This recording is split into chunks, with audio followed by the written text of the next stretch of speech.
মুআজ্জাজ হাজিরিন, আপনারা জানেন আমরা যে জুমাটিতে সমবেত হয়েছি এই জুমাটি হলো পবিত্র রজব মাসের একটি জুমা। পবিত্র রজব মাস হলো আল্লাহ সুবহানাহু ওয়া তাআলার দিদারের মাস। আল্লাহ সুবহানাহু ওয়া তাআলা তার পেয়ারা হাবিব সাল্লাল্লাহু আলাইহি ওয়াসাল্লামকে এই পৃথিবী পাড়ি দিয়ে আসমান জমিন সব কিছু থেকে উপরে আল্লাহ রাব্বুল আলামিনের নিজস্ব জায়গায় দাওয়াত দিয়ে নিয়েছিলেন। সেই মাস হলো এই রজব মাস।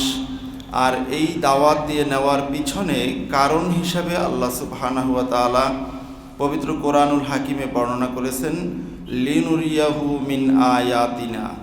আমি আমার বন্ধুকে আহ্বান করে দাওয়াত দিয়ে আমার নিজস্ব মহলে নিয়ে এসেছিলাম এজন্য যাতে করে আমি রব্বে কারিমের কিছু নিদর্শনাবলী আমার হাবিবকে দেখাতে পারি। বলুন সুবহানাল্লাহ। তার মানে হলো আল্লাহ সুবহানাহু ওয়া তাআলা তার প্যারা হাবিব সাল্লাল্লাহু আলাইহি ওয়াসাল্লামকে দাওয়াত দিয়ে নিয়ে আল্লাহ তাআলার সৃষ্টি রহস্য, আল্লাহ রাব্বুল আলামিনের কুদরতি অনেক নিদর্শনাবলী আল্লাহ তাআলা তার হাবিব সাল্লাল্লাহু আলাইহি ওয়াসাল্লামকে দেখিয়েছেন, যেটার ব্যাপারে কোরআনুল কারিমে সরাসরি এসেছে লিনুরিয়াহু মিন আয়াতিনা। এই আয়াতটুকুনের তাফসিরে রুহুল বায়ানের মাঝে স্পষ্ট করে বলা হয়েছে যে গয়াতুন লিল ইসরা, ইসরার মূল লক্ষ্য উদ্দেশ্যটা ছিল ও ইশারাতুন ইলা আন্নাল হিকমাতা ফিল ইসরাই বিহি ইরাআতু আয়াতিন মাখসুসা। বলা হয়েছে আল্লাহ রাব্বুল আলামিনের সচরাচর যে নিদর্শনাবলীগুলো রয়েছে সেগুলো নয়, বরং আয়াতে মাখসুসা, কতগুলো গোপন বিশেষ বিশেষ নিদর্শনাবলী আল্লাহ তাআলা তার হাবিব সাল্লাল্লাহু আলাইহি ওয়াসাল্লামকে দেখানোর জন্যই মূলত দাওয়াত দিয়ে রাত্রের শেষ ভাগে আল্লাহ তাআলার নিজস্ব মহলে নিয়েছিলেন। বলুন সুবহানাল্লাহ। তো এখান থেকে আমরা স্পষ্টতই বুঝতে পারি যে রাব্বুল আলামিন তার হাবিবকে কেন দাওয়াত দিয়েছিলেন। তো আজকের এই গুরুত্বপূর্ণ সময়ে আমরা আলোচনা শুনব আল্লাহ তাআলা তার পেয়ারা হাবিব সাল্লাল্লাহু আলাইহি ওয়াসাল্লামকে যে নিদর্শনাবলীগুলো দেখিয়েছিলেন তার মাঝ থেকে তার মাধ্যমে আমরা উম্মতেরা কি শিক্ষা গ্রহণ করতে পারি, আমাদের এটা জানা দরকার আছে কি নাই? মুআজ্জাজ হাজিরিন, আজকের আমাদের সমাজে বিভিন্ন শিক্ষা সফর থাকে, ভ্রমণ থাকে, বিভিন্ন জায়গায় মানুষ দেখার জন্য চলে যায়, সেখানে গিয়ে মানুষ গুনাহে লিপ্ত হয়, সেই জায়গা পর্যটন কেন্দ্রগুলো গুনাহের দ্বারা পুরো আচ্ছাদিত থাকে। কিন্তু রাসূলুল্লাহ সাল্লাল্লাহু আলাইহি ওয়াসাল্লাম যেই সফরে গিয়েছিলেন সেই সফরের মাধ্যমে কি উদ্দেশ্যটা ছিল, কি আমাদের জন্য মেসেজ ছিল, এটা এই বর্তমান প্রেক্ষাপটের উম্মতের জানা খুবই দরকার, ঠিক কিনা বলেন? মুআজ্জাজ হাজিরিন, এখানে বলা হয়েছে রাব্বুল আলামিন তার পেয়ারা হাবিব সাল্লাল্লাহু আলাইহি ওয়াসাল্লামকে যে নিদর্শনাবলীগুলো দেখিয়েছিলেন, মা শাররাফা বি ইরাআতিহা আহাদাম মিনাল আউয়ালিন ওয়াল আখিরিন ইল্লা সাইয়্যিদুল মুরসালিন। বলুন না সুবহানাল্লাহ। যেই নিদর্শনাবলীগুলো দেখিয়েছেন এগুলো পূর্বের এবং পরে কাউকে রাব্বুল আলামিন দেখান নাই, দেখাবেনও না, ইল্লা সাইয়্যিদুল মুরসালিন ও খাতামান নাবিয়্যিন, একমাত্র শেষ নবী, সর্বশ্রেষ্ঠ নবী, সকল নবীদের ইমাম, সকল রাসূলদের ইমাম, তাকেই কেবলমাত্র দেখানো হয়েছে। বলুন সুবহানাল্লাহ। তাহলে আমাদের নবী অন্য নবীদের চেয়ে আলাদা কি না? নবীদের চেয়ে যদি আমাদের নবী আলাদা হয় তাহলে সেই নবী আমাদের মতো নবী কেমনে হয়? এটা কি বলা যায়? এই তাফসির এটা কিন্তু আমি ফটোস্ট্যাট করে নিয়ে আসছি। আমার বাসায় মূল পুরা খণ্ডগুলো আছে, 12 খণ্ডের তাফসির, অনেক বড় ভলিউম, এই কারণে আমি আনি নাই, ফটোস্ট্যাট করে নিয়ে আসছি। এই কারণে যে এখানে বেশ কিছু সূক্ষ্ম বিষয় আলোচনা করা হয়েছে, যেই বিষয়টা জানলে আমাদের ঈমানটা অনেক তাজা হবে, এজন্য আমি এটা নিয়ে আসছি। দেখেন, এখানেই বলা হয়েছে যে যেই বিষয়গুলো আমাদের নবীকে দেখানো হয়েছে, যেটা ইতিপূর্বে এবং পরবর্তীতে কাউকে দেখানো হয়ও নাই, হবেও না। তাহলে বুঝে গেল কি আমাদের নবী অন্যান্য নবীদের চেয়েও আলাদা, ঠিক কিনা বলেন? এরপরে এখানে যে নিদর্শনাবলীগুলো দেখানো হয়েছে এই নিদর্শনাবলীগুলো মোট দুটি ভাগে বিভক্ত, কিছু হলো আফাকি আর কিছু হলো আনফুসি। আফাকির মাঝে যেগুলো রয়েছে তার মাঝে মিনান নুজুম ওয়াস সামাওয়াত ওয়াল মাআরিজিল উলা ওয়ার রফরফিল আদনা ওয়া সরিরিল কালাম ওয়া শুহুদিল আলওয়াহ ওয়া মা ওমা গশিয়াল্লাহু সিদরাতাল মুনতাহা মিনাল আনওয়ার। বলুন না আল্লাহু আকবার। আল্লাহ রাব্বুল আলামিন তার হাবিব সাল্লাল্লাহু আলাইহি ওয়াসাল্লামকে দেখিয়েছেন চন্দ্র, সূর্য, গ্রহ, নক্ষত্র, উপগ্রহ, ছায়াপথ, গ্যালাক্সি যা কিছু আছে, সৌরজগতের যত জ্ঞান বিজ্ঞান আছে, সবগুলো আল্লাহ তাআলা তার হাবিবকে এই কপালের নিচের চোখ দিয়ে দেখিয়েছেন। বলুন সুবহানাল্লাহ। এবং আসসামাওয়াত, সাত আসমানের কোথায় কি আছে সবগুলো আল্লাহ তাআলা তার হাবিবকে দেখিয়েছেন। ওয়াল মাআরিজিল উলা, মেরাজে যেই বাহনে করে গিয়েছিলেন, এই বাহনের ভিতরে কত ক্লাসিফিকেশন আছে, আর কোন বাহনে করে নবীজিকে মেরাজে নেওয়া হয়েছিল এগুলোর ব্যাপারেও নবীজিকে ধারণা দেওয়া হয়েছে, দেখানো হয়েছে। রফরফিল আদনা, রফরফের ব্যাপারে ধারণা দেওয়া হয়েছে।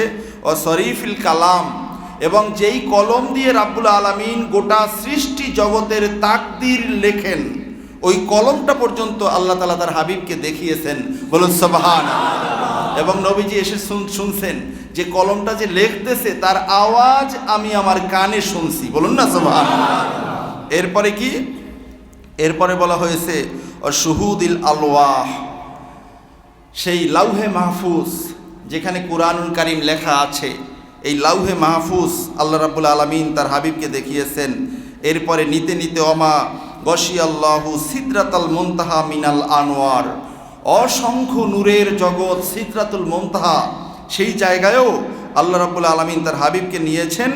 ও ইনতিহাউল আরওয়াহ, আল্লাহু আকবার।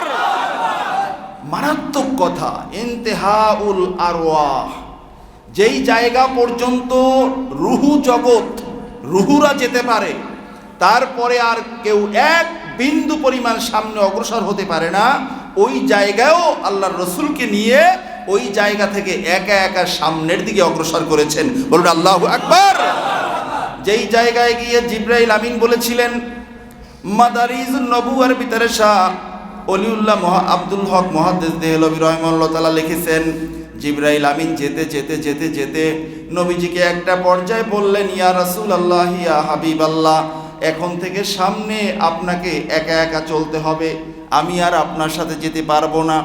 আমি যদি আর 1 ইঞ্চি পরিমাণ সামনে অগ্রসর হই, আমাকে আল্লাহ রাব্বুল আলামিন 600 নূরের ডানা দিয়েছেন, পাখা দিয়েছেন। 600 নূরের ডানা দিয়ে আমি জমিনে আসা যাওয়া করি, বিভিন্ন জায়গায় চলাফেরা করি।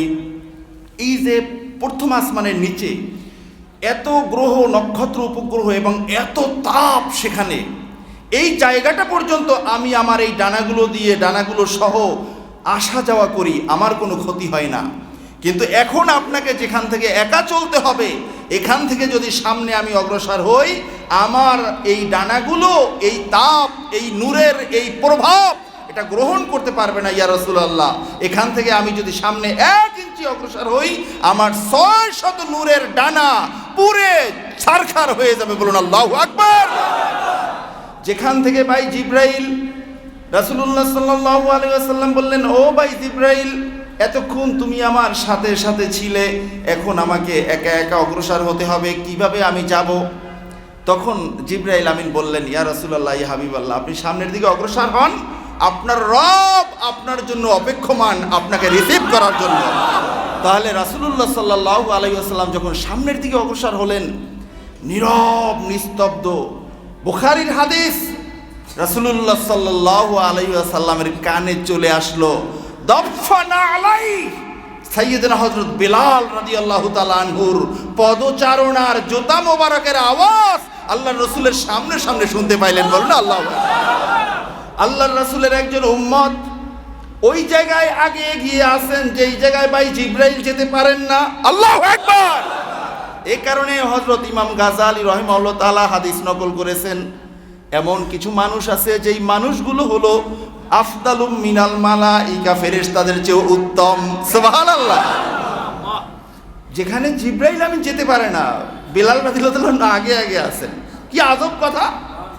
এরপর আরেকটা মজার কথা কি জানেন, মেরাজ সংগঠিত হবে, এটা রাব্বুল আলামিন গোটা মাখলুকতের কাছে মেসেজ দিয়েছেন। আগে মেসেজ দিয়েছেন রাসূলুল্লাহ সাল্লাল্লাহু আলাইহি ওয়াসাল্লাম কি জিনিসগুলো দেখেছেন সর্বপ্রথম রাসূলুল্লাহ সাল্লাল্লাহু আলাইহি ওয়াসাল্লাম যখন খানায় কাবা থেকে সামনে অগ্রসর হলেন, জিবরাইল আমিন একটা জায়গায় নিয়ে গেলেন। নিয়ে যাওয়ার পরে সেখানে রাসূলুল্লাহ সাল্লাল্লাহু আলাইহি ওয়াসাল্লামকে নামাজ পড়তে নির্দেশ দিলেন। আল্লাহর রসুলকে জিজ্ঞাসা করলেন যে ইয়া রাসূলুল্লাহ, ইয়া হাবিবাল্লাহ, আতাদ্রি আইনা সাল্লাইতা, আপনি কি জানেন এই কোন জায়গায় আপনি নামাজ আদায় করেছেন? তখন রাসূলুল্লাহ সাল্লাল্লাহু আলাইহি ওয়াসাল্লামকে জিবরাইল আমিন বললেন যে এই জায়গাটা হলো মূসা আলাইহিস সালাতু ওয়াসসালামের জায়গা, এই জায়গায় আপনি নামাজ পড়েছেন। রাসূলুল্লাহ সাল্লাল্লাহু আলাইহি ওয়াসাল্লাম তাকিয়ে দেখলেন হযরত মূসা কালিমুল্লাহ তার কবরের উপরে নামাজ আদায় করতেছেন দাঁড়িয়ে দাঁড়িয়ে। বলুন সুবহানাল্লাহ। এখন মুফাসসিরিন ইকরামগণ প্রশ্ন করলেন, যেখানে রাব্বুল আলামিন তার হাবিবকে দাওয়াত দিয়ে বাইতুল মাকদাস থেকে লা তাইন লা মাকানে নিয়েছেন, আরশে আজিম পাড়ি দিয়ে, এত ক্রিটিক্যাল সময় সাইয়েদেনা মূসা নবী কবরের উপরে দাঁড়িয়ে নামাজ পড়বেন, অথচ তিনি যার ওসিলায় নবী হয়েছেন, রাসূল হয়েছেন, তিনি এই পথে যাবেন, এটা উনি বেপরোয়া থাকবেন, এটা হতে পারে না। ওই নামাজটা আল্লাহ তাআলার জন্য কোনো নামাজ ছিল না, বরং সাইয়েদেনা মূসা কালিমুল্লাহ তার কবরের উপরে দাঁড়িয়ে আমার নবীকে দরুদ ও সালাম পাঠ করতেছিলেন। বলুন আল্লাহু আকবার। এটাই যথোপযুক্ত জবাব। তার কারণ হলো মূসা নবী এখন নামাজে থাকবেন, নবীজি গিয়ে দাঁড়িয়ে থাকবেন, এটা হতে পারে না। বরং মূসা নবী জানতে পারছেন যে আল্লাহর হাবিব এই পথে আসতেছেন, তো আমি কবরে বসে থাকলে চলবে না, আমি দাঁড়িয়ে যাই, ওই নবীর সামনে দরুদ ও সালাম পাঠ করতে থাকি। বলুন সুবহানাল্লাহ। নবীজি এখান থেকে অনেক অনেক নিদর্শনাবলী দেখে দেখে বাইতুল মাকদাসে পৌঁছলেন। আসবে আলোচনায়, কিছু নিদর্শনাবলী আলোচনা করবো ইনশাআল্লাহ। এখন বাইতুল মাকদাসে গিয়েই দেখেন, কিরে মূসা নবীকে দেখলাম কবরের উপরে নামাজ পড়তেছে, আমার উপরে সালাম দিতেছে, আবার আমি আসার আগে মূসা নবী বাইতুল মাকদাসে।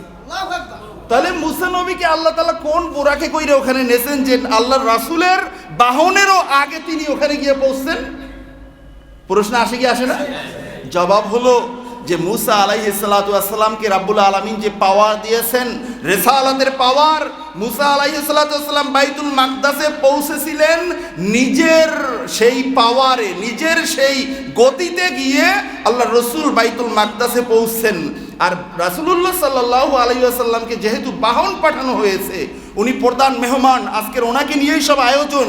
এখন ওনাকে যতক্ষণ বসে নেওয়া হবে, ওই বাহনের যে গতি, এই গতিতে আল্লাহ রসুল পিছনে গিয়ে পৌঁছেছেন। বলুন সুবহানাল্লাহ। আরো সংক্ষিপ্তভাবে বললে, মূসা নবী গেছেন নিজস্ব পাওয়ারে, আর নবীজি গেছেন ওখানে বোরাকের পাওয়ারে। বোরাকের পাওয়ার মূসা নবীর চেয়ে কম, ঠিক কিনা বলেন?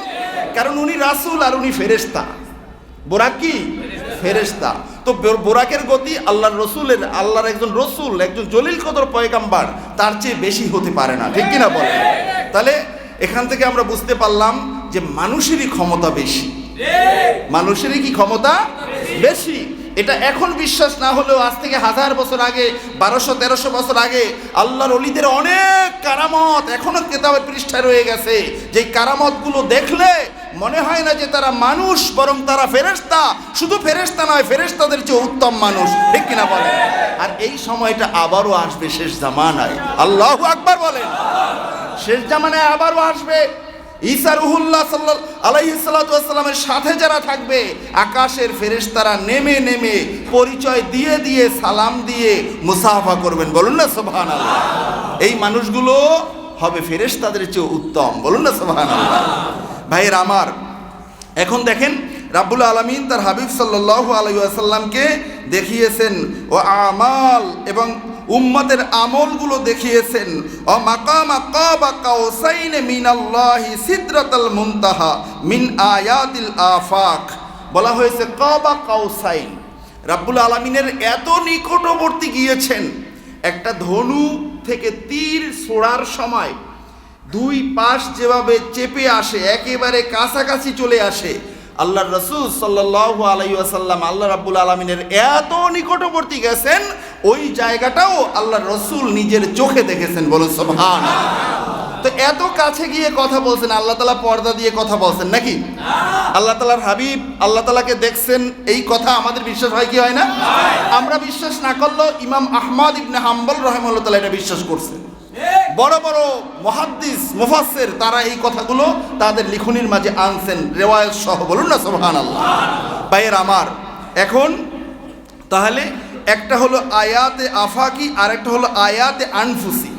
আয়াতে আনফুসির ব্যাপারে এখানে খুব সংক্ষিপ্ত কথা বলা হয়েছে যে অহুয়া মাকামুল মুহাব্বা। আল্লাহু আকবার। আয়াতে আনফুসি, আয়াতে আনফুসি এটা হলো মাকামুল মুহাব্বা। রাব্বুল আলামিন তার হাবিবকে কি পরিমাণ ভালোবাসেন এই অবস্থাটাও, এই জায়গাটাও আল্লাহ তাআলা তার হাবিবকে মেরাজের রজনীতে দেখিয়েছেন। আল্লাহু আকবার। তাহলে এই যে মেরাজ, পুরা মেরাজটাই তো হলো ভালোবাসা। পুরা মেরাজটাই হলো কি? ভালোবাসা। এক নিদর্শন দেখিয়েছেন আয়াতে আফাকি, আর এক নিদর্শন দেখিয়েছেন আয়াতে আনফুসি। এই দুই নিদর্শন দেখে রাসূলুল্লাহ সাল্লাল্লাহু আলাইহি ওয়াসাল্লাম আবারও ফজরের নামাজের আগে বাইতুল্লাহ শরীফে এসে পৌঁছেছেন। বলুন না সুবহানাল্লাহ। ভাইয়ের আমার, এখন এখানে এই তাফসিরের মাঝে আরেকটা সূক্ষ্ম কথা আনা হয়েছে, সেটা হলো আপনারা জানেন সূরা বনী ইসরাইলের প্রথম আয়াতের মাঝে ইসরার কথা বলা হয়েছে। সুবহানাল্লাযী আসরা বিআবদিহি লাইলাম মিনাল মাসজিদিল হারাম ইলাল মাসজিদিল আকসা। এই আয়াতের সর্বশেষ কথাটা হলো ইন্নাহু হুয়াস সামিউল বাসীর, নিশ্চয়ই তিনি সর্বশ্রোতা এবং সব কিছু দেখনেওয়ালা। আমরা সবাই ওয়াজ করি যে আল্লাহ রাব্বুল আলামিন সব কিছু দেখেন, সব কিছু শোনেন। এই আয়াতে কারিমার অংশটা আল্লাহ তাআলার সাথে নিয়ে অ্যাড করি, কিন্তু দেখেন আল্লামা ইসমাইল হাক্কি রাহিমাহুল্লাহ তাআলা এখানে কত সুন্দর কথা বলেছেন। অকাউলুহু তাআলা ইন্নাহু হুয়াস সামিউল বাসীর ইশারাতুন ইলা আন্নান নাবিয়্যা সাল্লাল্লাহু আলাইহি ওয়াসাল্লাম হুয়াস সামি।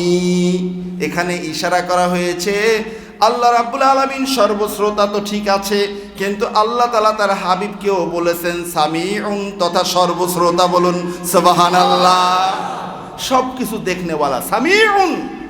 ইশারাতুন ইলা আন্নান নাবিয়্যা সাল্লাল্লাহু আলাইহি ওয়াসাল্লাম হুয়াস সামি। এখানে ইশারা করা হয়েছে আল্লাহর রাসূল সর্বশ্রোতা। বলুন না সুবহানাল্লাহ।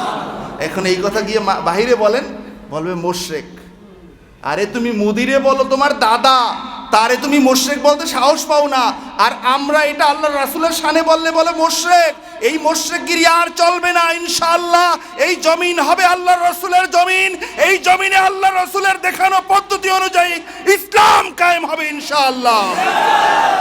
ইনশাআল্লাহ সেই সময় আসতেছে, ঠিক কিনা বলেন ভাইরা আমার। দেখেন এখানে বলা হয়েছে কেমনে, قال الله تعالى كنت له سمعا فبي يسمع وبي يبصر। বলা হয়েছে আল্লাহর রাসূল, আমি আমার হাবিবকে নিয়ে আসছি, আনার পরে তার দেখুনি শক্তি এবং শ্রবণ শক্তির সাথে আমি আল্লাহ রাব্বুল আলামিনের কুদরত আমি সংযোগ করে দিয়েছি। আর জোরে বলেন সুবহানাল্লাহ। আমার কুদরতের দ্বারা আমার হাবিব দেখেন এবং শোনেন। সুবহানাল্লাহ। তাহলে আল্লাহর কুদরত এটাকে কি সীমানা দেওয়া কোনো মাখলুকাতের জন্য জায়েজ হবে?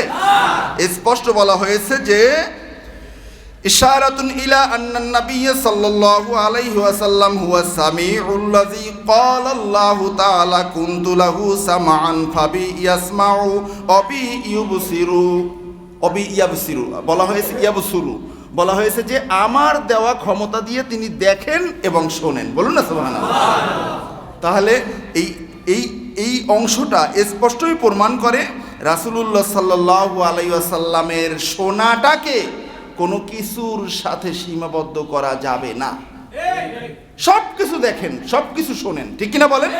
এরপরে কি বলা হয়েছে, ফাতাহাকিকুলি লিনুরিয়াহু মিন আয়াতিনাল মাখসুসা বিজামালিনা ওয়া জালালিনা ইন্নাহু হুয়াস সামি।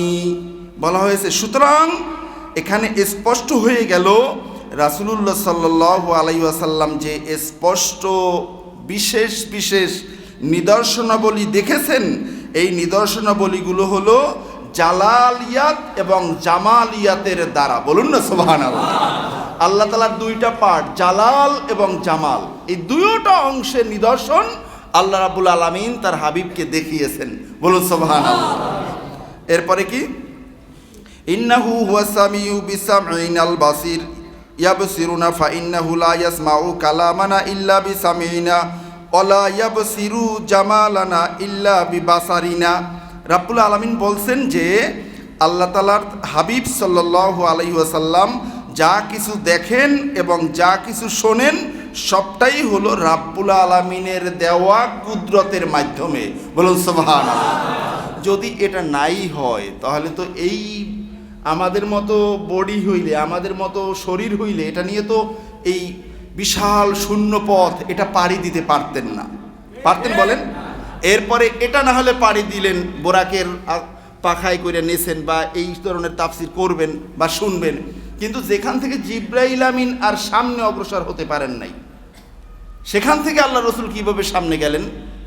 যেই আলো এবং তাপ জিবরাইল আমিনের 600 নূরের পাখা গ্রহণ করতে পারে না, সেটা আল্লাহ রসুলের নূরে মুজাসসাম গ্রহণ করেছেন।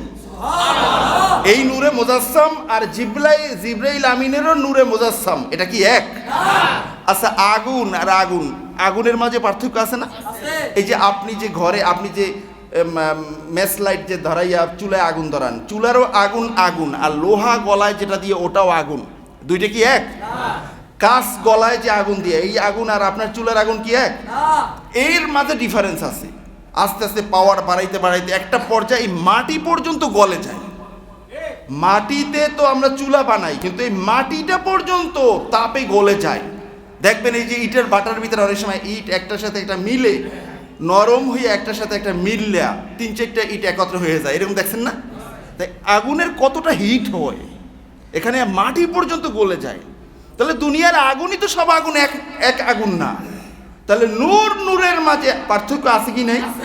ফেরেশতাদের এক ধরনের নূর, মানুষকে আল্লাহ তাআলা দিয়েছেন, মোমেন বান্দাদেরকে আরেক ধরনের নূর, ঠিক কিনা বলেন?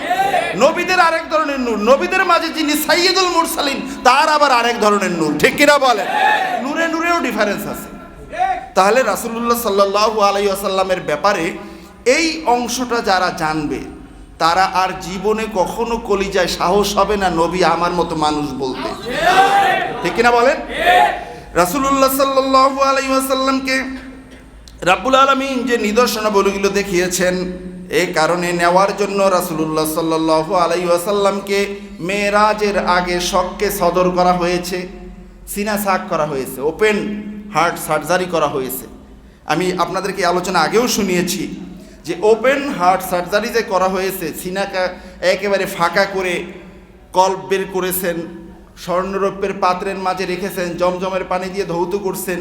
এখানে কি রাখা হয়েছে, কি বের করা হয়েছে, এ ব্যাপারে তাফসিরের মাঝে বিভিন্ন জায়গায় বিভিন্ন কথা বলা হয়েছে। কেউ কেউ বলেছে যে হাজ্জুস শায়াতিন, শয়তানের অংশ ছিল আল্লাহর রাসূলের ভিতরে, এটাকে বের করে ফেলানো হয়েছে।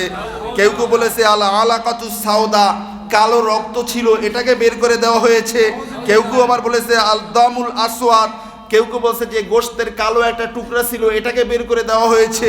কিন্তু ইমাম ফখরুদ্দিন রাজি রাহিমাহুল্লাহ তাআলা তার তাফসিরের মাঝে 32 খণ্ডের 4 নম্বর পৃষ্ঠার ভিতরে উনি বলেছেন রাসূলুল্লাহ সাল্লাল্লাহু আলাইহি ওয়াসাল্লামকে মেরাজ নেওয়ার আগে আল্লাহর রাসূলের যে ওপেন হার্ট সার্জারি করা হয়েছিল, সিনা চাক করা হয়েছিল, ওই সময়ে আল্লাহর রাসূলের সিনা মোবারক থেকে কি ফালানো হয়েছে এবং কি ঢুকানো হয়েছে, সেটা হলো যে ওয়াযালিকা বিআন্না আখরাজা আন কলবিহি জামিআল হুমুম।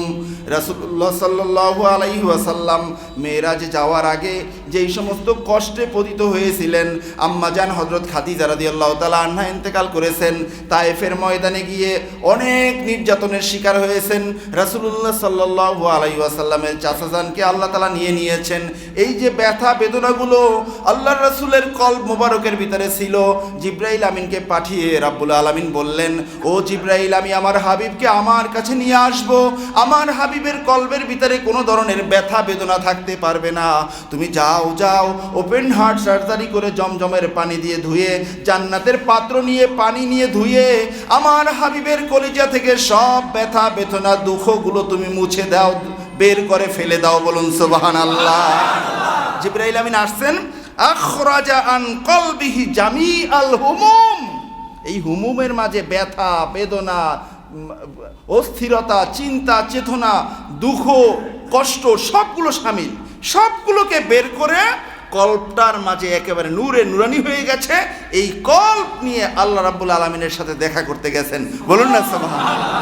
কারণ আল্লাহ তাআলা আল্লাহর হাবিবের, আল্লাহ রাব্বুল আলামিনের হাবিব আল্লাহ তাআলার সাথে দেখা করতে যাবেন, মনের মাঝে কষ্ট থাকবে, এটা হতে পারে না, ঠিক কিনা বলেন? তাহলে আমার কাছে এই তাফসীরটা খুব ভালো লাগছে, এই কারণে আমি আপনাদেরকে শুনাইলাম। আল্লাহ রাসূলের অন্তঃকরণ থেকে শয়তানি অংশ, কালো রক্ত, কালো গোশতের টুকরা ফালানো হয়েছে, এই কথাগুলো আমি মনে করি আল্লাহর রাসূলের শানে যায় না। এজন্য এই তাফসীরটা আমি আপনাদেরকে শুনাইলাম। কখনো বিভ্রান্ত হবেন না। রাসূলুল্লাহ সাল্লাল্লাহু আলাইহি ওয়াসাল্লাম আমাদের মতো মানুষ হইলে প্রথম আসমানেই যেতে পারতেন না। প্রথম আসমানে গেছেন জিবরাইল আমিনের ডানায় করে, ঠিক আছে, এরপরে ওই সিদরাতুল মুনতাহা পার হইতে পারতেন না, যেখান থেকে জিবরাইল আমিন পার হইতে পারেন না, ঠিক কিনা বলে? আর আপনি এটা মানতে না পারেন, আপনি বলবেন যে এগুলো আপনাদের বানানো কথা। না, এগুলো বানানো কথা না। গোটা পৃথিবী বিখ্যাত কিতাব সিরাতে কিতাব মাদারিজুন নবুয়ার ভিতরে স্পষ্ট আকারে লেখা হয়েছে, জিবরাইল আমিন বলেছেন, আমি আর যদি 1 ইঞ্চি সামনে অগ্রসর হই, 600 নূরের ডানা আমার পুড়ে ভস্ম হয়ে যাবে, ইয়া রাসূলুল্লাহ আমাকে মাফ করেন, আমি আর সামনে অগ্রসর হতে পারবো না। আল্লাহু আকবার। সুতরাং আমরা এই তথাকথিত কোনো মুফতি মুহাদ্দিসের কথা নিব না, মুখস্থ মন গড়া কোনো কথা নিব না। কথা বলবে যেই কথা পিছনে আমার বাবা শোনে নাই, দাদা শোনে নাই, 14 পুরুষ শোনে নাই, নতুন কথা শুনলেই তুমি দলিল দাও আগে, ঠিক কিনা বলে? দলিল ছাড়া কোনো কথা আমরা মানবো না, ঠিক কিনা বলেন? ভাইরা আমার, দেখেন রাসূলুল্লাহ সাল্লাল্লাহু আলাইহি ওয়াসাল্লাম সামনের দিকে অগ্রসর হচ্ছেন। অনেক ঘটনা, অনেক বিশাল আলোচনা এই মেরাজের ব্যাপারে। আল্লাহ রাসূলকে নিয়ে যখন বাইতুল্লাহ শরীফ থেকে বাইতুল মাকদাসের উদ্দেশ্যে রওনা হলেন, পথিমধ্যে হযরত মূসা নবীর সাথে দেখা হয়েছে। এরপরে আরেকটু সামনে অগ্রসর হয়েছেন। এরপরে ফারআ কওমান ইয়াজরাউনা ওয়া ইয়াহসুদুনা মিন সাআতিহি ওয়া কুল্লামা হাসাদু আদা কামা কান। বলা হয়েছে রাসূলুল্লাহ সাল্লাল্লাহু আলাইহি ওয়াসাল্লাম একটা কওমের মানুষদেরকে দেখলেন, এমন একদল মানুষ দেখলেন যারা চাষাবাদ করতেছে। তো চাষাবাদের সিস্টেমটা হলো, বীজ রোপণ করছে, মুহূর্তের ভিতরে গাছ হয়ে ফুলে ফলে সজ্জিত হয়ে যাচ্ছে। তারা এগুলো কেটে নিয়ে যায়, আবার বীজ রোপণ করে, আবার মুহূর্তের ভিতরে হয়ে যায়, সময় নেয় না। খুব দ্রুত ফসল হয়, ফসল তারা গোলাজাত করে। এটা খুব অবাক জিনিস না? গাছ লাগাইলে পানি দেবে, বড় হইব, এটার পরিচর্যা করবে, এরপরে ফুল আসবে, ফল আসবো না। বীজ রোপণ করছে, সাথে সাথে বড় হয়ে যাচ্ছে, চোখের সামনে ফুলে ফলে সজ্জিত হয়ে যাচ্ছে এবং পুরা ভরপুর শস্য হয়ে যাচ্ছে। তখন রাসূলুল্লাহ সাল্লাল্লাহু আলাইহি ওয়াসাল্লাম জিজ্ঞাসা করলেন, ইয়া জিব্রাইল মা হাযা, যে বললেন যে হে জিব্রাইল, এগুলো কি, এটা আমি কি দেখতেছি? তখন জিব্রাইল আমিন বললেন, হাউলাইল মুজাহিদুনা ফি সাবিলিল্লাহ তুদাইফু লাহুমুল হাসানাতু বিসাবঈ মিয়াতি দিফিন ওয়া মা আনফাকু মিন খায়রিন ফাহুয়া ইয়াখলুফুহু আল মুরাদু তাকরিরুল জাযাউ লাহুম। বলা হয়েছে যে ইয়া রাসূলুল্লাহ, ইয়া হাবিবাল্লাহ, এই যে দৃশ্যটা দেখতেছেন, এটা হলো মুজাহিদদের দৃশ্য। জমিনে থেকে যারা আল্লাহর দ্বীন কায়েম করার জন্য, সত্যের পথে থেকে যারা নিজেদের জীবনটা বিলিয়ে দেবে, আল্লাহ রাব্বুল আলামিন তাদের বিনিময়টা দিবেন 700 গুণ পর্যন্ত বাড়িয়ে। এত যেহেতু বাড়বে, এই বৃদ্ধির একটা নিদর্শন আল্লাহ রাব্বুল আলামিন আজকের এই মেরাজের রজনীতে আপনার উম্মতের এই ব্যাপারটা আপনাকে দেখাচ্ছেন, যাতে করে আপনি দেখে গিয়ে উম্মতকে বলতে পারেন যে উম্মত, সত্যের উপরে থাকো, সত্যের উপরে থেকে যদি তোমার জীবনটা চলে যায়, যাক, তারপরেও তুমি কুণ্ঠাবোধ করবে না, পিছু পাও হটবে না, সত্যের দিকে থেকে তুমি শহীদ হয়ে যাও, তোমার ন্যাক আমলকে আল্লাহ তাআলা 700 গুণ পর্যন্ত বাড়িয়ে দিবেন। আল্লাহু আকবার। আমরা সত্যের উপরে থাকতে চাই কি চাই না? জীবন যাওয়ার সম্ভাবনা থাকলে সত্যকে ছেড়ে দিব, সত্যকে কখনো ছাড়বো না। যেহেতু শেষ জামানায় কে কখন মারা যায় কোনো নিশ্চয়তা নাই, কোনো গ্যারান্টি নাই। সুতরাং জীবনটা আমার আল্লাহ যেহেতু দিয়েছেন, আল্লাহর পথে জীবন দেওয়ার জন্য সব সময় আমরা প্রস্তুত আছি, ঠিক কিনা বলে? আমরা পারবো না ইনশাআল্লাহ। তো শীত আসলে নামাজ বাদ দিয়ে দেন কেন? এটাও তো সত্যের উপরে থাকা। শীত আসলে মসজিদে মুসল্লি কমে যায় না? আজকের রৌদ্র দেখেই না একটু তাড়াতাড়ি আসছেন অনেকে, কিন্তু গত জুমায় তার আগের জুমায় আসতে দেরি হয়েছে না? তাহলে এখানে তো জীবন যাওয়ার সম্ভাবনা ছিল না, মারা যাওয়ার সম্ভাবনা ছিল। সব বেশিরভাগ কিন্তু যুবক আপনারা, তা এখানে এতটুকুন কষ্ট আপনি সহ্য করতে পারেন না। আর গাজার দিকে তাকান, এই কনকনে শীতের মাঝে উপর থেকে বৃষ্টি হচ্ছে, যে তাঁবুটা দিয়েছিল তারা, তাঁবুটা বাতাসে উড়িয়ে নিয়ে গেছে, নিচ থেকে পানির স্রোত বয়ে যাচ্ছে। ছোট ছোট বাচ্চারা, ঘুম নাই, খাবার নাই, পান করার পানিটুকুন পর্যন্ত নাই। রিলিফ দেওয়ার নাম করে এক জায়গায় মানুষ জড়ো করে, আবার বিমান থেকে সেখানে গোলাবর্ষণ করে তাদেরকে অকাতরে হত্যা করা হচ্ছে। এই দৃশ্য আমরা দেখছি না? তা তাদের চেয়েও তো আমরা ভালো আছি, তাদের চেয়ে আমরা ভালো আছি না?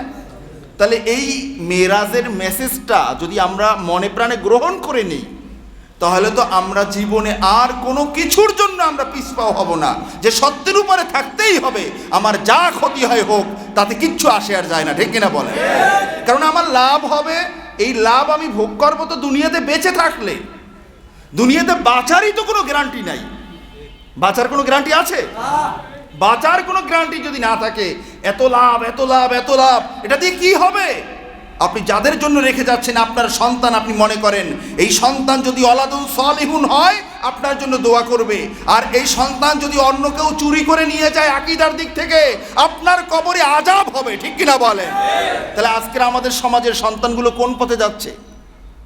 আপনি মিলাদ কিয়াম করেন, আপনার সন্তান আরেক পথে হাঁটে। আপনি ফরজ নামাজের পরে মোনাজাত করেন, আপনার সন্তান আরেক দিকে হাঁটে। আপনি একটা মাযহাবের অনুসরণ করেন, আপনার সন্তান আরেক দিকে হাঁটে। আপনি তো তাকে আনতে পারছেন না। তাহলে কবরে পরকালে আপনার কি অবস্থা হবে আপনি কি একবারও ভাবছেন?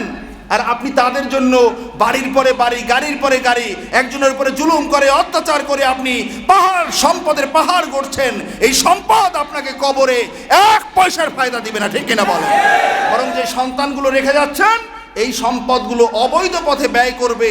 প্রত্যেকটা পয়সা ব্যয়ের সাথে সাথে আপনার আমলনামায় একটা গুনাহের পার্সেন্টেজ গিয়ে যোগ হয়ে যাবে।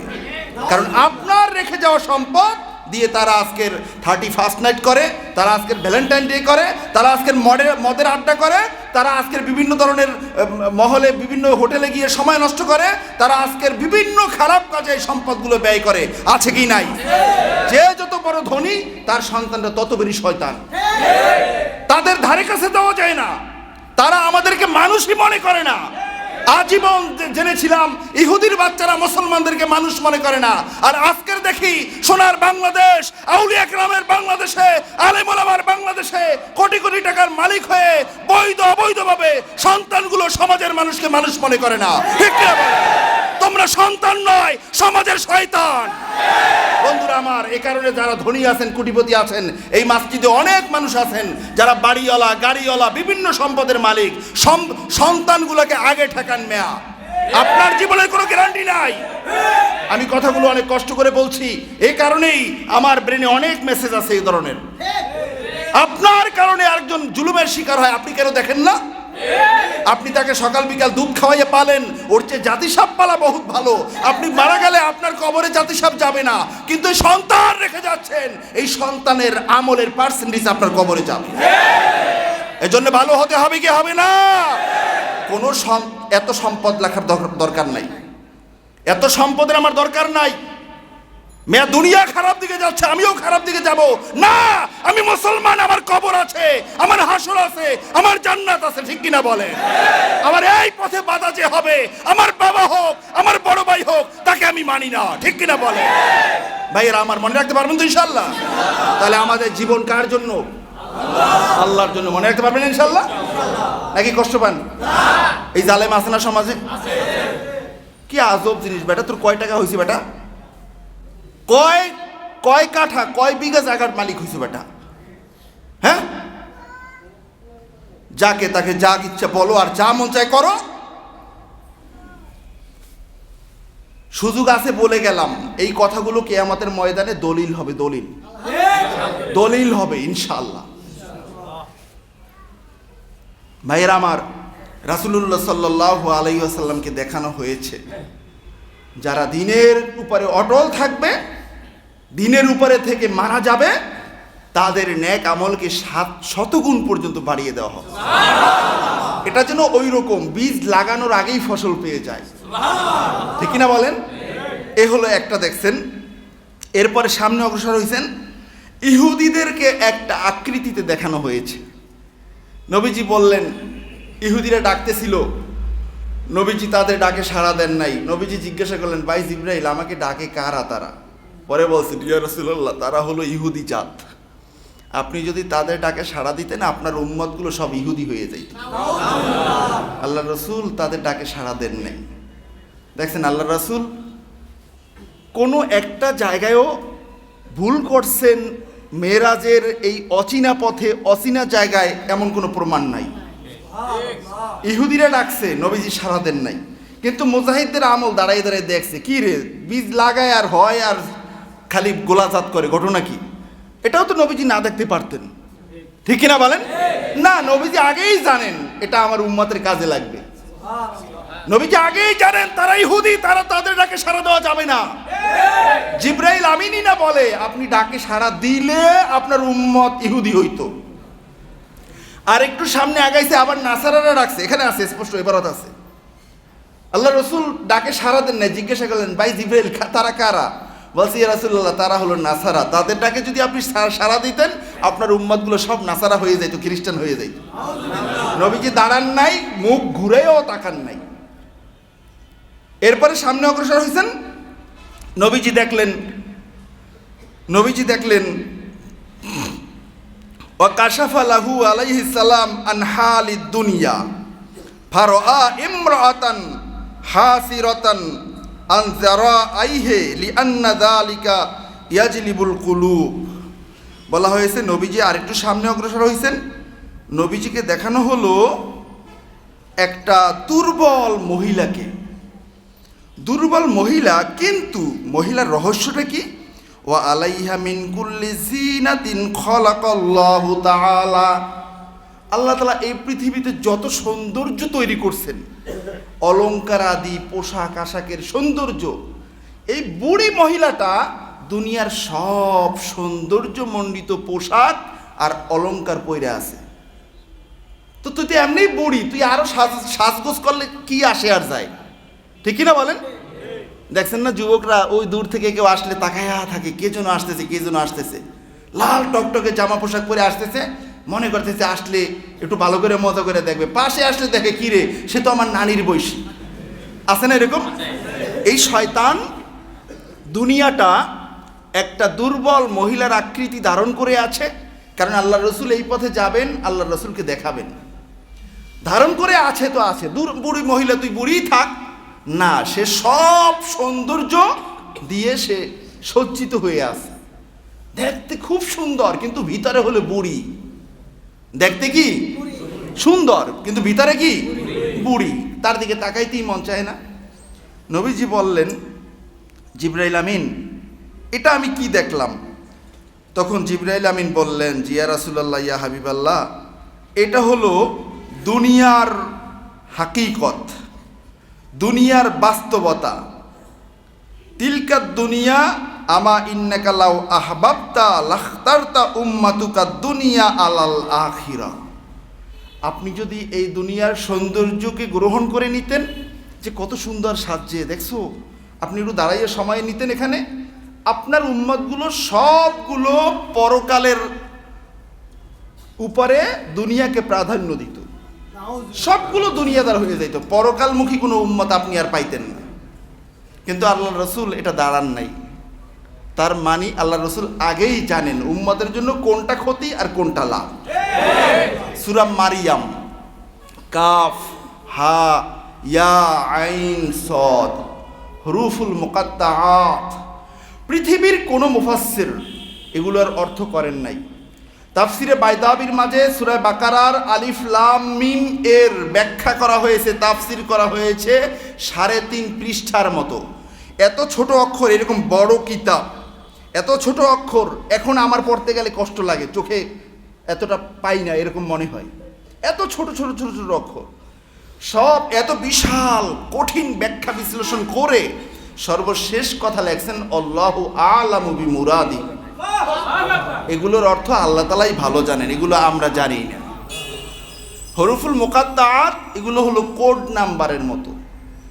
কোড নাম্বার দিয়ে আপনি ভিতরে ঢুকবেন, কম্পিউটার আপনি লক করে রাখছেন কোড নাম্বার দিয়ে। কোড নাম্বার হলো 6টা 7টা সংখ্যা। এইটা জানলেই তো ভিতরে যা আছে সব আপনি পাবেন। আপনার মোবাইলে, আপনার বিকাশে আপনার টাকা আছে, 5 লাখ 10 লাখ 20 লাখ টাকা আছে, 50 লাখ টাকা আছে, কিন্তু আপনার একটা কোড নাম্বার 5 সংখ্যার 6 সংখ্যার একটা কোড নাম্বার দিয়ে লক করছেন। এই কোড নাম্বারটা পাইলেই তো আপনার টাকা আরেকজনের হয়ে যাবে, ঠিক কিনা বলেন? আল্লাহর রাসূলের কাছে কোরআনুল কারীম নাজিল করছেন, আল্লাহ রসুল এটা জানবেন না, এটা কি হতে পারে? তাহলে এটা একটা অনর্থক কথা না? আর অনর্থক কথা আল্লাহ তাআলা বলেন? সম্ভবই না এটা আল্লাহ তাআলার ক্ষেত্রে এটা এই নিসবত করা, চূড়ান্ত পর্যায়ের বেয়াদবি, ঠিক কিনা বলেন? এখন জিবরাইল আমিন সূরা মারিয়ামের আয়াত নিয়ে আসছেন, আয়েশা নবীজিকে বললেন কাফ, নবীজি বললেন আলিমতু, আমি জানি। হ্যাঁ, নবীজি বললেন আমি জানি। ইয়া, নবীজি বললেন আমি জানি। জিবরাইল আমিন আয়াতে কারিমে বলার পরে অবাক হয়ে গেলেন, ইয়া রাসূলুল্লাহ, ইয়া হাবিবাল্লাহ, আমি এইমাত্র আয়াতে কারিমে নিয়ে আসলাম, বলার আগেই আপনি বলেন জানি, এটা কেমনে জানেন? আল্লাহু আকবার। ওই যে এরশাদুস সারির লেখক, বুখারী শরীফের ব্যাখ্যা এরশাদুস সারির লেখক আল্লামা কুস্তুলানী রাহিমাহুল্লাহ তাআলা মাওয়াহিবুল লুদুনিয়া লেখছেন, ওনার কিতাবের মাঝে 2 কিতাবের রেফারেন্স দিয়ে হাদিস নকল করেছেন যে রাসূলুল্লাহ সাল্লাল্লাহু আলাইহি ওয়াসাল্লাম যেই দিনে পৃথিবীতে আগমন করেছেন, হযরত রেদওয়ান আলাইহিস সালাতু ওয়াসসালাম জান্নাতের প্রহরীদার, ওনাকে আল্লাহ তাআলা পাঠাইছেন, যাও রেদওয়ান তুমি আমার হাবিবের কানে কানে গিয়ে বলে আসো, আমার হাবিবকে আমি পিছনের সব নবীদের ইলম দিয়েছি, জ্ঞান দিয়েছি, এর সাথে আরো বাড়িয়ে দিয়েছি, এবং সব নবীদের চেয়ে বেশি বীরত্ব তাকে দিয়েছি। বলুন না আল্লাহু আকবার। তাহলে নবীজিকে তো আগেই জানাই দেওয়া হয়েছে, ঠিক কিনা বলেন? আগেই যে জানাই দেওয়া হয়েছে এটা বুঝতে পারবেন এই মেরাজের এই সফরের মাধ্যমে। নবীজি যেখানে দাঁড়ান লাগবে দাঁড়াইছেন, দাঁড়ান লাগেন নাই দাঁড়ায়েন নাই। আর প্রত্যেকটা ক্ষেত্রে জিবরাইল আমিন পরবর্তীতে ব্যাখ্যা করছেন, ইয়া রাসূলুল্লাহ আপনি মদ আর দুধ দেওয়া হয়েছে, যদি আপনি মদ নিতেন সব উম্মাদ মদ খাইয়া মাতাল হয়ে যাইত। তো এখন নবীজি প্রত্যেকটা জায়গায় কল্যাণকর বিষয়টাকে গ্রহণ করছে, মনে হয় যেন তিনি আগেই জানেন, ঠিক কিনা বলেন? আর এটা আমরা উম্মাদের কাছে মনে হয় না, আমরা দৃঢ়ভাবে বিশ্বাস করি আল্লাহর রসুল যেহেতু সাইয়্যিদুল মুরসালিন হয়েছেন, উনি উম্মাদের ব্যাপারে আগে জানেন, ঠিক কিনা বলেন? সুতরাং রাসূলুল্লাহ সাল্লাল্লাহু আলাইহি ওয়াসাল্লাম সামনের দিকে অগ্রসর হইলেন। অগ্রসর হওয়ার পরে নবীজিকে দেখানো হলো আরেকটা দৃশ্যটা হলো কাশাফালাহু আনহালিজ জিনা ফাউতিয়া আলা কওমিন মিন বাইনি আইদিহিম লাহমুন নাদিজুন ফি কুদুরিন ওয়া লাহমুন নিউন আইদান ফি কুদুরিন খবিসিন ফাজালু ইয়াকুলুনা মিন যালিকা নিইল খবিস। বলা হয়েছে নবীজিকে একটা গোষ্ঠীর কাছে নিয়ে যাওয়া হলো। নিয়ে যাওয়ার পরে নবীজি দেখতেছেন তাদের সামনে সুন্দর পাত্রে অনেক ভালো সুস্বাদু খাবার আছে, আর একটু দূরে তাদের আরেকটা পাত্রে অনেক বিষাক্ত এবং নাপাক দুর্গন্ধযুক্ত খাবার রাখা আছে, গোশত জাতীয় খাবার।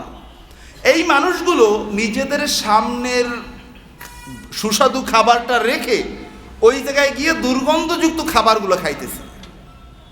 তখন রাসূলুল্লাহ সাল্লাল্লাহু আলাইহি ওয়াসাল্লাম অবাক হয়ে গেলেন, হে ভাই জিবরাইল, এরা কারা? এই মানুষগুলো কারা? তখন জিবরাইল আমিন বললেন, হাজার রজুলু মিন উম্মাতিকা ইয়াকুনু ইনদাহুল মারআতুল হালাল আত-তাইয়্যিব ফায়াতি ইমরাআতান খাবিসাতান। বলা হয়েছে, ইয়া রাসূলুল্লাহ, ইয়া হাবিবাল্লাহ, খুব দুঃখের সাথে বলতে হচ্ছে, এরা হলো আপনার ওই উম্মাতগুলো যাদের বৈধ স্ত্রী ছিল, বিবাহ করা বউ ছিল, তার কাছে না গিয়ে সে অন্য পর নারীর সাথে সময় কাটাইছে, অন্য পর নারীর কাছে গিয়ে মাস্তানি করছে, অন্য পর নারীকে গিয়ে মজা নিছে। এই মানুষগুলোকে জাহান্নামের ভিতরে নিয়েও এই পচা দুর্গন্ধযুক্ত গোশত খাওয়ানো হবে, তাদেরকে কোনো ভালো কিছু দেওয়া হবে না। কখনো বলো নাউজুবিল্লাহ। এক কথায় যারা নিজের বৈধ স্ত্রী রেখে জেনায় লিপ্ত হয়েছে, পর নারীর সাথে সম্পর্ক করেছে। এখন আমাদের সমাজে টাকা পয়সা হইলেই পর নারীর সাথে সম্পর্ক জুড়ে দেয়, আছে কি নাই? নিজের বউ বিবাহ করতে দেবে না, বিবাহ করার পক্ষে না দ্বিতীয় বিবাহ, অথবা অনেক লম্পট আছে দ্বিতীয় বিবাহের কথা বলেও না, বরং নিজের বউকে রাইখা ব্যস্ততা দেখাইয়া রাস্তাঘাটে এখানে সেখানে অন্যায় করে বেড়ায়, আছে কি নাই? এই মানুষগুলোর জন্য আল্লাহ রসুল ১৫০০ বছর আগে মেরাজ থেকে গরম মেসেজ নিয়ে আসতেন, উম্মতেরা আমার সাবধান, বৈধ স্ত্রী রেখে অন্যের দিকে চোখ তুলে তাকাইও না, অন্যের দিকে তুমি সময় দিও না, অন্যের সাথে তুমি রাতে কথা বলো না। যদি কথা বলো, সুষম কোনো খাবার তোমার ভাগ্যে জুটবে না, পচা দুর্গন্ধযুক্ত খাবার তোমাকে পান করানো হবে। বলো নাউজুবিল্লাহ। জাহান্নামে তাদের ভয়াবহ শাস্তি হবে এবং তখন সব গোপনীয়তা ফাঁস হয়ে যাবে। আছে না বর্তমান সমাজে? আমার কাছে একবার একটা মেসেজ আসলো এক আলেমের ব্যাপারে, সে তার স্ত্রীকে রেখে গোপনে গোপনে আরেকজনের সাথে কথা বলে। তাহলে আলেমদেরকেও শয়তানে ধরতে পারে না? এই কারণে জানেন, এখানে এই পৃষ্ঠার শেষ আলোচনাটা হলো ওয়া কাশাফালাহু আন হালিন মাইয়াইজু ওয়ালা ইয়াইজু ওয়ালা ইয়াত্তাইজু, বলা হয়েছে এরপরে নবীজির সামনে ওপেন করা হলো আরেকটা দলের বাস্তবতা। সেটা হলো ওই সমস্ত মানুষ যারা নিজেরা ওয়াজ করে, ওয়াজ গ্রহণ করে না। ওয়াজ করে কিন্তু ওয়াজ গ্রহণ করে না। তারা কেমন? এই কওমের মানুষগুলো কেমন? কওমুন তুকরাজু আলসিনাতুহুম ওয়া শাফাহুহুম বিমাকারিজিম মিন হাদিদ। ওই মানুষগুলোর ঠোঁট এবং জিহ্বা আগুনের কেচি দিয়ে কাটা হচ্ছে, কেটে দেওয়া হয়, সাথে সাথে আবার ঠোঁট তৈরি হয়ে যায় আগের মতো, জিহ্বা তৈরি হয়ে যায় আগের মতো। নবীজি জিজ্ঞাসা করলেন, হে ভাই জিব্রাইল, মানহুম, এরা কারা? জিব্রাইল আমিন জবাব দিলেন, হাউলাই খুতাবাউল ফিতনা।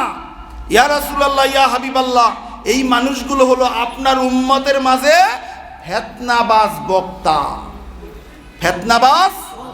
ফিতনাবাজ আলেম। যেই আলেমরা উম্মতকে গোমরাহ করত, যেই আলেমরা রিয়াল খেয়ে ডলার খেয়ে উম্মতকে ন্যাক আমল থেকে দূরে সরাইতো, যেই আমলরা উম্মতের যে কোনো নফল ইবাদতের ক্ষেত্রে মাসলা ফিট করতো যাতে না করতে পারে, এই ফিতনাবাজ আলেম ও খুতাবা উম্মতিকা ইয়াকুলুনা মা লা ইয়াফালুন। এবং এরা হলো ওই উম্মত, ওই বক্তা, ওই আলেম যারা নিজেরা বলতো কিন্তু আমল করতো না। আছে নাই পাবলিক? কত আলেম বিচ্ছিরি বিচ্ছিরি কাজ করে, রাস্তাঘাটে টুপি মাথায় দিয়ে চলতে ঘৃণা লাগে। এই সমস্ত আলেম, তারা আলেম নয়, তারা দুনিয়াবাজ, ফিতনাবাজ। তাদেরকে চিহ্নিত করা দরকার। রাজনৈতিক ক্ষেত্রে ওয়াজের ময়দানে কারা ভণ্ডামি করে তাদের মুখোশ উন্মোচন করে দেওয়া দরকার। আজও সমাজে হক্কানি ওলামায়ে কেরাম আছেন বিদায় এই পৃথিবী টিকে আছেন। হক্কানি ওলামায়ে কেরাম না থাকলে পৃথিবী থাকতো না। তার মানে আলেমের মতো সেজে টুপি দাড়ি জুব্বা রেখে লক্ষ লক্ষ মানুষের সামনে ওয়াজ করবার, ভণ্ডামি করবা, এই সুযোগ আর সামনে দেওয়া হবে না। ঠিক কিনা বলেন? বন্ধুরা আমার, রাসূলুল্লাহ সাল্লাল্লাহু আলাইহি ওয়াসাল্লামের মেসেজ, খবরদার, সাবধান, এটা করতে পারবে না। আল্লাহ রসুল বললেন, যারা জিনা করে বউ রাইখা, তাদেরকে খাওয়ানো হবে নষ্ট দুর্গন্ধযুক্ত পচা গোশত জাহান্নামের ভিতরে। আর যারা ফিতনাবাজ আলেম, ওয়াজ করে কিন্তু আমল করে না, তাদেরকে আল্লাহ রাব্বুল আলামিন কিয়ামতের ময়দান থেকে শুরু করে, হাসর থেকে শুরু করে, কবর থেকে শুরু করে জাহান্নামের ভিতরে বারবার জিহ্বা এবং ঠোঁটকে কেটে দেওয়া হবে, আবার তৈরি হয়ে যাবে পুনরায় একই রকম। তাহলে এই ভয়াবহ ফিতনা আছে না? কিয়ামতের ময়দানে আল্লাহ রাব্বুল আলামিন সর্বপ্রথম জাহান্নামের ভিতরেও নিক্ষেপ করবেন আলেম, ফিতনাবাজ আলেম। এই কারণে মাঝে মধ্যে আল্লাহর কাছে বলি যে আল্লাহ, এমন কোনো ওয়াজ যেন না আসে যেই ওয়াজে ইখলাসের সাথে কথা বলতে পারবো না। ওয়াজ করার দরকার নেই, আমার রিজিকের অন্য পথ আছে, ব্যবস্থা আছে, সেটা ইচ্ছায় অনিচ্ছায় সেখানে আমাকে যেতেই হবে, যথা টাইম মেনটেন করতেই হবে। ওটা আমার চাকুরি, পাশাপাশি খেদমত হয়, যেহেতু দিনই প্রতিষ্ঠানে আছি। তার মানে ওয়াজের ময়দানে গিয়ে নাম কুড়াইয়া হাজার হাজার টাকা নিয়ে আসা এখলাস থাকবে না। এই কনকনে শীতের মাঝে পথে ঘাটের রিস্ক নিয়ে যাওয়ার কি দরকার, ঠিক কিনা বলেন? এজন্য আল্লাহর কাছে দোয়া করি, আজকের আমরা এই আলোচনা যারা শুনলাম, আল্লাহ, আমরা জানি আপনার হাবিব বলেছেন হাতের জেনা আছে, চোখের জেনা আছে, জবানেরও জেনা আছে, পায়েরও জেনা আছে।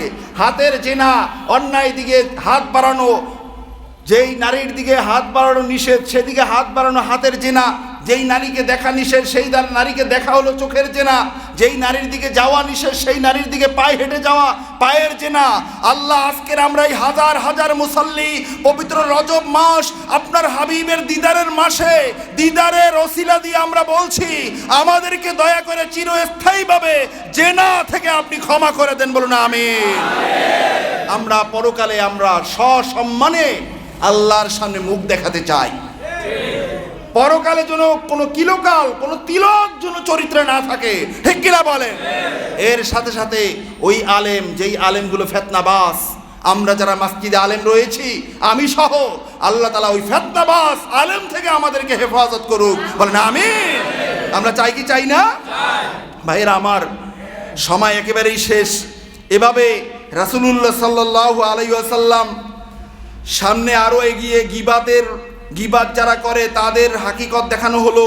তাদের হাকিকত নবীজি দেখলেন, ইবলিসকে দেখলেন, মুসা নবীকে দেখলেন, এবং ফাহিশা কথা, যারা কথায় কথায় ফাহিশা বলে, ফাহিশা কাজ করে, তাদের দৃশ্য আল্লাহ রসুল দেখলেন। জাকাত যারা দেয় না তাদের দৃশ্য দেখলেন। কাতিউত তরিক মানে হলো ডাকাত, যারা ছিনতাই করে। এই যে বর্তমানে মাহফিলে যায়, বিভিন্ন জায়গা থেকে ফোন করে, শুধু বলে হুজুর অমুক রাস্তা দিয়ে রাত্রে আইসেন না, এখানে বিপদ। ডাকাতের দল আছে কি নাই? একটা রাষ্ট্রের প্রশাসন নাকি অ্যাক্টিভ থাকলেও নাকি একটা জায়গায় দিনের পর দিন, রাতের পর রাত, মাসের পর মাস চিহ্নিত জায়গার অন্যায় নাকি রোধ করতে পারে না। তার মানি হলো বেড়ায় ক্ষেত খায়, ঠিক কিনা বলেন? সরিষা দিয়ে আমরা ভূত তাড়াবো, সরিষার ভিতরে যদি ভূত থাকে এটা তাড়াইতে কোন ডাক্তার আসবে? কেউ পারবে না, ঠিক কিনা বলেন? সজাগকে কেউ কখনো জাগাইতে পারে না, ঠিক কিনা বলেন? এজন্য আমার এই মসজিদে গোয়েন্দা বাহিনীর অনেক লোকজন থাকে, বাংলাদেশের কয়েকটা জায়গা চিহ্নিত করা। আমি বলবো আজকের এই হাজার হাজার মুসল্লিদের দাবি হলো এই ডাকাতদেরকে ধরে প্রকাশ্যে তাদেরকে বিচার করা হোক, ঠিক কিনা বলেন? তাদের যদি বিচারটা করা হতো, দ্বিতীয় রাস্তায় আবার আরেকদিন ডাকাতি করতে কেউ সাহস পাইতো না। কেন হচ্ছে না? কেন পারছেন না? আপনি সত্য কথা বলতে পারবেন না কেন? এ কারণে আমাদের ধর্মীয় উপদেষ্টা উনি প্রথম দিকে বলছিলেন যে আমরা সকল জুলুমের বিরুদ্ধে চলে যাব। জুলুমের বিরুদ্ধে চলে গেলে, জুলুমের বিরুদ্ধে চলে যাব, এই কথার বিরুদ্ধে চলুন যারা করবে, তারাই সোনার বাংলাদেশের দাগি দাগি জালেম, ঠিক কিনা বলে? সুতরাং ডাকাতদেরকে বন্ধ করা হোক। এই কথা বললে যেই প্রশাসনের লাগবে, যেই ব্যক্তির লাগবে, যেই দলের লাগবে, তারা ওই ডাকাতের মদতদার, ঠিক কিনা বলে? এটা হতে দেওয়া যাবে না। একটা চিহ্নিত জায়গা কেন বন্ধ করা যাবে না? হাজার হাজার লক্ষ লক্ষ বাহিনী আছে, ওখানে দেওয়া হোক 100 বাহিনী, সমস্যা কি? তাদের গর্দান উড়ে যাবে। যদি তাদেরকেও গর্দান উড়ে যায়, ওখান থেকে মাসে মাসে অসংখ্য মানুষের লক্ষ লক্ষ টাকার মালামালের ক্ষতি হয়, গাড়ি ভেঙে ফেলায়, মানুষকে আঘাত করে, রক্তাক্ত করে দেওয়া হয়। কেন এটা বন্ধ করা যাবে না, ঠিক কিনা বলেন? যদি পুলিশের উপরে কোনো আঘাত আসে, এরপরে ওখানে আর্মি দেওয়া হোক, আর্মিরা গিয়ে ওখানে ঠেকাইবে, ঠিক কিনা বলেন? আর যদি বলেন পুলিশ দিয়েও পারেন না, আর্মি দিয়েও পারেন না, র্যাব দিয়েও পারেন না, এই দেশের জনতার দাবি ক্ষমতা ছেড়ে দেন। ক্ষমতার দরকার নাই, আলেম ওলামারা দেশ চালাবে, ঠিক কিনা বলেন? ভাইয়ের আমার, দেশ অরক্ষিত যখন ছিল, দেশ তখনও চলছে। চোরেরা চুরি করতেও ভয় পাইতো, ধরলে আর সারা নাই। এরপরে একটা ছত্রছায়া যখন আসবে, তখন আবার মজবুত হয়ে বসে, যে টেলিফোন আছে, আমার অমুক আছে, তমুক আছে, আছে না এই জিনিসটা এই দেশে? আর এগুলো বললে রাজনীতি হয়ে যায়। মিয়া, এই দেশে জন্ম, 14 গোষ্ঠী আমরা এই দেশে জন্ম, এই দেশে জন্মেছি, ঈমান নিয়ে, আমানত নিয়ে, নিরাপত্তা নিয়ে থাকতে চাই। এটা প্রত্যেকটা মুসলমান নয়, শুধুমাত্র বাংলাদেশের মুসলিম অমুসলিম সকলের দাবি। নিরাপত্তাই যদি না থাকে, এই দেশের দরকার কি? এই নিরাপত্তা তো গাজায়ও নাই, এই নিরাপত্তা কোনো জেহাদের ময়দানে থাকে না। তাহলে এটা একটা নিরাপদ, একটা স্বাধীন রাষ্ট্রে যদি নিরাপত্তা না থাকে তাহলে এটা দেশ কেমনে হলো? এজন্য বন্ধুরা আমার, আজকের আমাদের একটাই দাবি, সোনার বাংলাদেশে কোনো জালেম যাতে মাথা চড়া দিয়ে না উঠতে পারে, এটা আমাদের মনের দাবি। যে যেখানে চাকরি করি, কম টাকায় হোক বেশি টাকায় হোক, আরে বেটা আমি চাকরি করি আমার সার্টিফিকেট দিয়ে, তোর সার্টিফিকেটকে আমি আনছি নাকি বেটা? আমি চাকরি করি আমার যোগ্যতা দিয়ে, হ্যালো দিয়ে চাকরি হয় নাই।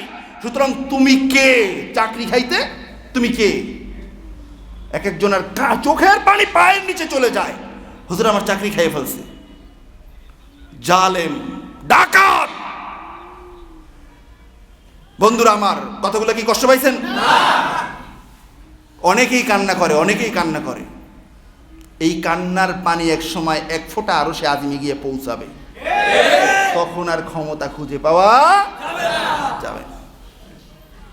ভাইয়ের আমার, রাসূলুল্লাহ সাল্লাল্লাহু আলাইহি ওয়াসাল্লাম মেরাজের এই ইসরাফ শেষে আল্লাহর রসুলকে জান্নাতের পরিবেশটাও দেখানো হয়েছে। আরো জোরে আওয়াজ দেন না সুবহানাল্লাহ।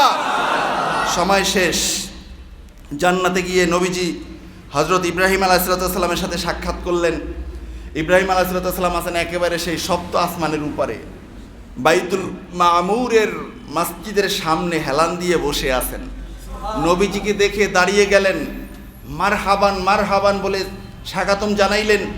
বললেন, ইয়া রাসূলুল্লাহ, ইয়া হাবিবাল্লাহ, আপনার উম্মতকে গিয়ে আমি নবীর ইব্রাহিমের সালাম পৌঁছাইয়েন। আমাদেরকে আমাদের বাবা ইব্রাহিম সালাম দিয়েছেন সাইয়্যিদুল মুরসালিন খাতামুন নাবিয়্যিন আমাদের নবীর মাধ্যমে। জোরে সোরে বলেন সুবহানাল্লাহ। আমাদেরকে আমাদের বাবা ভালোবাসেন কি বাসেন না? অনেক ভালোবাসেন, কিন্তু সালামের জবাব কি কোনোদিন দিছি? দেই নাই, ঠিক কিনা বলেন? আজকের আমরা সকলে মিলে একবার সালাম দেই, আসসালাতু আসসালামু আলাইকা ইয়া ইব্রাহিম খলিলুল্লাহ। বলছেন সবাই? বলছেন সবাই? আরেকবার বলেন, আসসালাতু আসসালামু আলাইকা ইয়া ইব্রাহিম খলিলুল্লাহ। আমরা যে এই সালামের জবাব দিছি, আল্লাহর কসম এখন আমাদের বাবা এটা শুনতে পাইছেন। আমরা তার সন্তান, তারও সুপারিশ আমরা চাই, ঠিক কিনা বলেন?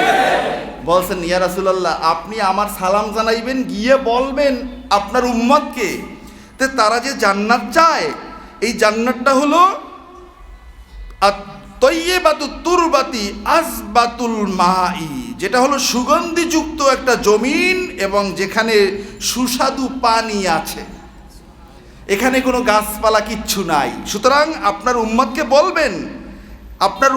বলবেন তারা যেন ওই খালি জায়গায় গাছ লাগাইয়া আসে, তাহলে ফল খাইতে পারবে। জান্নাতে যাইবেন, বিশাল দুদু করা বিশাল জায়গা, কিন্তু সুগন্ধি আসে, কিন্তু কোনো গাছপালা নাই। গাছপালা লাগাইবেন কেমনে, এটাও আবার শিখাই দিয়েছে যে ও আন্না গেরাসুহা, ওই জায়গার গাছ রোপণ করাটা হলো সুবহানাল্লাহ আলহামদুলিল্লাহ ওয়ালা ইলাহা ইল্লাল্লাহু আল্লাহু আকবার, আল্লাহু আকবার। এই তাসবিহ যে যত পড়বে তার জান্নাতে তত বেশি গাছ লাগানো হবে। সুনান তিরমিজি 3409 নম্বর হাদিস। তাহলে কি সন্দেহ আছে কোনো? গাছ লাগাইবেন কেমনে? সুবহানাল্লাহি আলহামদুলিল্লাহি ওয়ালা ইলাহা ইল্লাল্লাহু আল্লাহু আকবার। অনেক ভাইয়েরাই আমাকে দুঃখ করে বলে যে হুজুর কি করব, রিজিকের তাড়না, এখানে থাকি, বাড়িতে দুইটা গাছও লাগাইতে পারি না, মাঝে মধ্যে গিয়ে লাগাই আসি, তাও ছাগলে খায়, আর বড় হইলে আবার দাদারা খায়, কাইটে লইয়ে যায়, আছে না দাদারা? এখন কি যে জ্বালা, এখন তাদের জন্য এটা সুবর্ণ সুযোগ, এমন জায়গায় গাছ লাগাইবেন ওই দাদার দাদাইও কাটতে পারবে না, ঠিক কিনা বলেন? তাহলে আমরা এই আমল করতে পারবো না ইনশাল্লাহ। রজব মাস শেষ হয়ে যাচ্ছে, রজব মাসে আমরা রোজা রাখবো বেশি বেশি, মনে আছে তো?